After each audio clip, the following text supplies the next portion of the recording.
நம்ம பற்களுக்கும் உணவு செரிமானத்துக்கும் ஒரு சம்பந்தம் இருக்கு. அது என்னன்னு தெரிஞ்சுக்கணும்னா இந்த வீடியோ மிஸ் பண்ணாம பாருங்க.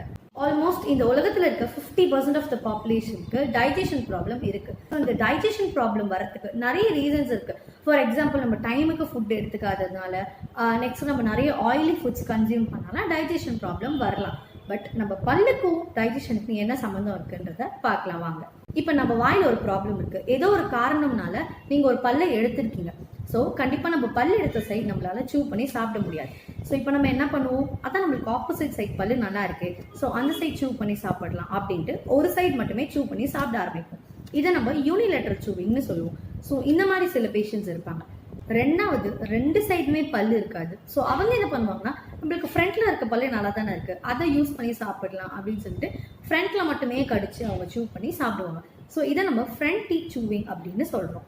ஸோ நீங்கள் ஏதோ ஒரு ரீசனுக்காக ஒரு பல்லை எடுத்துருந்தீங்க அப்படின்னா அதை கண்டிப்பாக கூடிய சீக்கிரத்தில் ரீப்ளேஸ் பண்ணிக்கோங்க.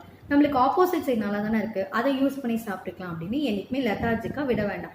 பிகாஸ் நம்ம ஒரே சைடு யூஸ் பண்ணி நிறைய ஃபோர்ஸ் கொடுத்து சாப்பிட்டோம்னா அந்த பற்களுமே தேய ஆரம்பிக்கும். நம்ம ரெண்டு பக்கமும் பேலன்ஸ்டாக யூஸ் பண்ணி நல்லா ஃபுட்டை கிரைண்ட் பண்ணி சாப்பிட்டா மட்டும்தான் நம்மளுக்கு டைஜஷன் ஒழுங்காக நடக்கும். Eat well and stay healthy. Thank you for watching. This is Dr. Anusha.